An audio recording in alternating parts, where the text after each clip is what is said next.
Mais Geek de volta, e no primeiro bloco a gente bateu um papo sobre a série de 2022, Avatar Sentai Dawn Brothers, né, e como ele está tentando mudar o paradigma do Tokusatsu atualmente. Pois é, inclusive isso faz a gente pensar, né, Clay, como o Tokusatsu era consumido antigamente e como é hoje em dia.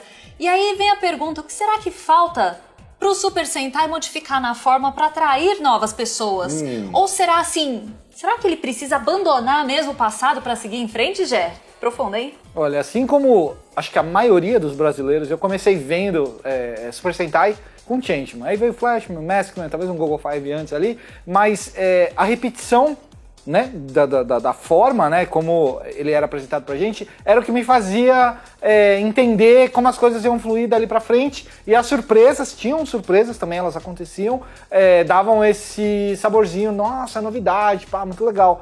E eu gostava, não me incomodava, mas eu concordo com o que o Rui também falou em outro programa, inclusive, de que essa fórmula pode realmente ter cansado um pouco, né?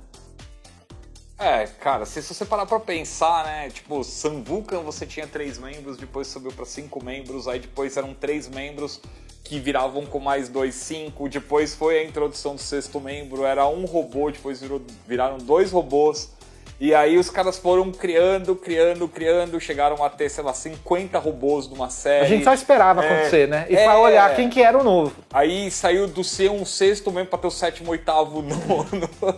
Então assim, eles tentaram, só que eles faziam todas essas mudanças, só que a estrutura básica da série, que era ter o tema, né, ter o Império do Mal ali, e os episódios meio que marcados, você tinha um episódio que tinha a briga entre 2 membros, né? Você pegar no Changeman era Fênix e a Mermaid, se você fosse pro Flashman era a Yellow com a Pink, sempre tinha alguns episódios ali, tinha um episódio da insegurança, tinha um episódio que o Red brigava com alguém, que dava uma bronca, e o cara não se dava bem, saia fora, falava que era um inútil, e aí depois tinha toda a superação, tinha o episódio da bazuca, tinha o episódio da destruição do robô, sabe? Todos os episódios eram, assim, figurinhas marcadas, você sabia que toda a série ia ter esse episódio, apesar deles fazerem todas essas mudanças em volta.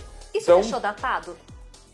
Provavelmente, porque assim, todo mundo já sabia que dentro ali dos 49, 50 episódios de série, a gente tem séries mais longas, tipo Changeman, mas sabia-se que ia ter esse tipo de episódio, né? E aí algumas coisas também foram desaparecendo, né? Por exemplo, motos. Né? As Nossa, motos eram um negócio que era muito legal. E simplesmente os caras tiraram Bazooka do jeito que era antigamente. Cada um com um 5 pedaço. membros, saca? Tipo, e tinha... Fizeram algumas coisas, até o Dawn Brothers tem uma bazuca muito legal, assim, né? Não é bem uma bazuca, né? É um golpe final, que é bem legal também, bem criativo, assim. Mas os caras aos poucos foram tirando alguns elementos e colocando outros, e aí... sei lá, pra mim, assim, as fórmulas não funcionaram. E aí chegou os absurdos de os caras tentarem esticar isso aí pra, sei lá, 13 membros, tipo...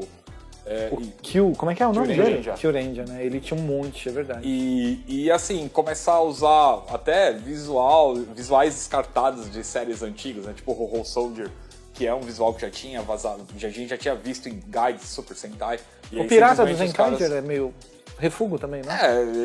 O Tio Kaiser é literalmente um o refugo Gokai, do Gokai Gokai. Gold, sabe? Tipo, então assim, eu acredito que a fórmula ficou desgastada, e aí nas muitas tentativas vem coisas tipo o Zenkaiger, né? Que é você ter, né? Mas o Zenkaiger é o refugo inteiro a série, cara. Não é só o Tio Kaiser, não. Eu sei que não conta, mas eu acho que o Tokusatsu foi encaixado de uma forma tão boa naquele anime, o Love After World Domination. Por que uma série de Tokusatsu não podia puxar um tema muito parecido com aquele e levar uma história de Sentai por trás ao mesmo tempo que estava contando, sabe? Então, mas é que aí eu acho que já entra naquela questão de que o Love After World Domination, ele tem o negócio do Super Sentai de pano de fundo. Mas... Não é o foco. Exatamente. E aí como é que fica uma série de Super Sentai Exato. que o Super Sentai não é o foco? Você acha que não seria mas possível? Então, mas aí se você parar pra pensar o que estão fazendo no Dawn Brothers hoje, é meio isso. O Super Sentai é quase um... se você parar pra pensar, é 3 minutos, 4 no máximo por episódio. É muito mais coisas do dia a dia, os problemas dos quase personagens. Um dorama com poderes. É quase um dorama que tem a resolução final com as transformações do Super Sentai. Que é uma fórmula que o Ultraman usou muito bem no passado. Que você tinha toda a investigação do que estava acontecendo na cidade. a catástrofe que o monstro estava causando e tal, ou o alien, enfim. Pra no final você ter o Ultraman dos 3 minutos finais ali do episódio transformado, lutando, derrotando o monstro e o final feliz. Mas ainda é meio assim, né? Tipo, o Continua. Orb tem a mesma coisa, né? Não, Você Ultraman, tem um capítulo inteiro Ultraman ali, depois é só faz no final. o Ultraman eles mudaram alguma coisa, ou uma coisa ou outra pra humanizar mais o Ultraman, mas a fórmula continua a mesma. E pro Ultraman funcionou, só que pra Sentai não funcionou tão bem todas essas mudanças, né? E aí agora a gente tem o Dom Brothers. Pro Ultraman eu sei que também funciona um negócio muito bom, que os Sentais passaram a assumir de uma forma um pouco diferente, mas é a continuidade. Sim. Você tem aí uma continuidade, você tem um universo que sempre é uma coisa continuando a outra. O Sentai não é bem assim, né? Passou a ter aquela questão de universos e ser tudo relacionado, principalmente com as séries comemorativas, mas... por outro lado, os Power Rangers são uma continuidade quase que desde o começo, assim, desde os anos 90, você tinha uma continuidade, obviamente que alguns meio que extrapolaram, mas você tinha ali a continuidade que os americanos, eu acho que eram mais acostumados a fazer, os japoneses entregavam uma série nova por ano, e aí talvez... O que fica mais interessante, então? Essas continuações de séries que se estendem aí por anos ou, de repente, essa coisa de cada ano é uma? Porque cada ano, sendo uma diferente, é bem um ponto bastante novidade. Experimentação. Exato. É que pra Ultra funcionou muito bem, né? Porque chegou um determinado momento que os caras não tinham, sei lá... Eles lançavam a série daquele ano, mas eles tinham pelo menos 4 ou 5 episódios que era basicamente de crossover dos Ultras do passado aparecendo, né? Então, você conseguia trazer o cara que assistiu a série anterior e gostou, e você também conseguia falar com um público novo pra trazer alguma coisa nova. E o Ultra também, eles fizeram um retcon de muita coisa, né? Então eles começaram eles lançaram muita coisa e depois eles tinham que dar sentido pra essas coisas. Por exemplo, por que tem o Ultra que é vermelho, um cinza e um azul? Esse ano, o ano passado, eles foram dar uma explicação pra isso. Não, os azuis eles são mais cientistas, os prateados são o vermelho mais guerreiro, o prateado, sabe? Então eles explicaram essas coisas e aí você tem sempre como criar, né? O Super Sentai eu vejo que eles faziam parte do mesmo universo, né? Em que o Ranger fica um pouco bagunçado, porque eles são de uma dimensão diferente ali, né? O Zenkaiger também, né? E o Zenkaiger também, só que o Zenkaiger ele já tem o Shirakura ali, o Shinichiro Shirakura já começando uma continuidade que ele falou que é extremamente importante. E aí vem, por influência diretamente da Marvel, ele mesmo falou isso em entrevista. Faz muito sentido. Que os personagens... né, aparecem ali no mesmo universo, acabam atuando junto e Os tal. Metal Hero passaram por isso também.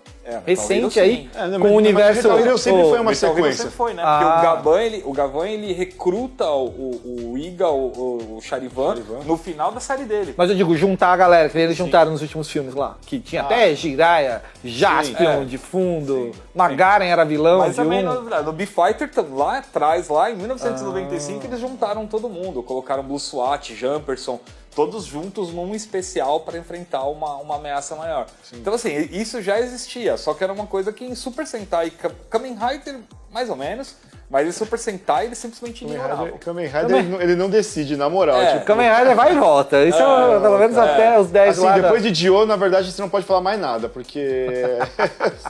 não dá pra saber. E tem um nome por trás disso, né? Que então, mas Ele adora, ele tenta organizar, mas às vezes ele bagunça, que é o Shirakura. Em Kamen Rider ele organizou e depois bagunçou, né? E agora vamos ver pra onde vai o Super Sentai. Né? Vocês estão falando bem hoje, os outros programas não, mas hoje vocês estão falando bem do Dom Brothers. E assim, vocês já conseguiram fazer aquele exercício de vocês, sei lá, listarem, falar, quais são os pontos da fórmula do Sentai que vocês gostariam que fossem revisados? Que, por exemplo, já mudaram em Dom Brothers, vocês falaram essa coisa de ficar meio de plano de fundo, que parece que foi um acerto, então, sim. A questão do grupo Sentai. Tem alguma outra coisa que, caramba, olha, isso aqui em Zenkai já cansou, corrigir em Dom Brothers? Eu acho que... Eu acho não. A escalação do sexto membro, o episódio do sexto membro era uma coisa... Inclusive, a gente fala muito do Time Fire, né? O sexto membro, ele costumava aparecer em Super Sentai num momento de muito drama, assim, um momento de muita desgraça. Os caras estavam, às vezes, sem robô, os caras às vezes estavam apanhando por um inimigo muito forte e vinha o sexto membro e aparecia ali, né? O Boken Silver, por exemplo, os Bokenger não conseguia dar dano nos inimigos e precisavam do Boken Silver para ele participar ali, para ele ajudar. E aí tem toda uma questão dramática, porque o Boken Silver é da mesma raça dos inimigos, e o Akashi vai lá e fala, você tem que ir lá e lutar, porque eu acredito em você, porque ele tem medo de perder o controle e tal. Então assim, tinha uma carga dramática em Super Sentai antigamente muito maior do que tem hoje. Né? Então, assim, se você me perguntar o que você gostaria que os caras revisassem, eu gostaria que revisasse a aparição do sexto membro. Que não fosse simplesmente, tem que vender brinquedo, pô, pensa num cara aí, joga ele aí, já era. Tá. Né? Então, sexto membro, uma coisa que eu gostaria que revisassem bastante. As lideranças do Super Sentai, tivemos muitas boas lideranças no passado, mas depois foi uma coisa que ficou meio perdida, né? Tipo, você tinha os personagens lá jogados e... Eu não sou fã quando o Red é perdido. Eu acho meio triste isso. então. O Red não, o líder. O suposto líder, né? O cara principal de todo o rolê. Que às vezes não é o líder, né? Mas eu fico triste quando ele é aqueles meio loucão que não faz nada. Tipo o Geek Ranger. Geek Ranger pra mim era uma série que tinha um potencial. Eu gostava. E só aí, que quando aquele veio o Red não Geek dava, Red velho. Uga Buga, Não aí dava. cara. Você não entendia o que ele falava. E depois tem o especial dele junto com o Akashi, né? Geek Ranger vs Volkanger, e é triste, porque o Akashi vira o Tarzan junto com ele. Meu Deus. E aí você acaba perdendo. Mas a liderança é uma coisa que, querendo ou não, o Dom Momotaro já tem, porque ele é bom em tudo, né? Então, ele já é um líder ali meio nato, apesar de a gente não entender muito bem o caminho ainda que vai seguir essa Eu liderança gostava dele. do Shinkenger, na questão da rivalidade do líder com o... Não o líder dos inimigos, mas aquele personagem que vai apanhar toda semana. O Juzou era o melhor personagem daquela série. Mas é a rivalidade que o Change Dragon tinha com o Buba, por exemplo. isso. Eu sinto saudade. Rivalidade rivalidade. Eu gostava, porque, Acho que a mano, última era grande muito ali legal. foi Marvel e Basco, talvez. Marvelous e Basco é uma boa lembrança. E rivalidade foi uma coisa que a Tsuburaya colocou pesado em Ultraman. Principalmente no Ultraman Orb ali, Orb versus Juggler. Sim. E era uma rivalidade e depois eles acabaram estendendo pra todas as outras séries, né? Sempre tinha ali um antagonista pesado. A batalha era o pôr do sol, famosa. Depois apareceu no Zé. Ultraman Zé. Lembra? Fale meu nome, Thaís. Como Rebicura. Zé. Eu ia falar que, inclusive, o Dom Momotaro, pra mim, já soou um pouco diferente dos últimos protagonistas que eu vejo, tanto no Revice quanto nos... Porque é sempre todo mundo super bonzinho. Ai, smile, eu quero ver o sorriso. Eu não gosto também. Ai, não. E aí ele já chega... Vamos Dando porra de fazer. todo mundo, né? Eu gosto do Tendo Soji também. Matsuri. Esse aí é bom em tudo. Não, Então, mas eu gosto desse tipo, porque o cara é mais legal, assim. Ele joga futebol contra um time de 11 caras sozinho e ganha. Entendi. É bom. É bom. Só o final é ruim dessa Não, série. é bem ruim, na verdade. Muito ruim. Ai, Clay, você sabe que eu sou, assim, bem novata nessa parte de Sentai. Eu gosto do Gokaidia, e agora por razões óbvias, mas que é legal. É legal o Gokaidia. Eu quero saber da galera que tá em casa, qual foi o Sentai que marcou a sua vida? Deixa pra gente nos comentários das redes sociais que tá aparecendo aqui na sua tela. E lembrando também que você pode acessar aí o geekhere.com.br, nosso portal de notícias, para ficar sabendo mais informações aí sobre o Tokusatsu, sobre o Super Sentai da atual geração, Dom Brothers, e muitas outras coisas aí, é só clicar. E se você quiser uns produtos de Kamen Rider, Ultraman, acessa loja.geekhere.com.br. Tem algumas coisas bem legais lá de Tokusatsu, vocês vão curtir. Olha aí, que bacana. Muito obrigado por você aí de casa que acompanha a gente até agora. A gente vai ficando por aqui, mas a gente se vê, é claro, no próximo programa. Tchau, tchau!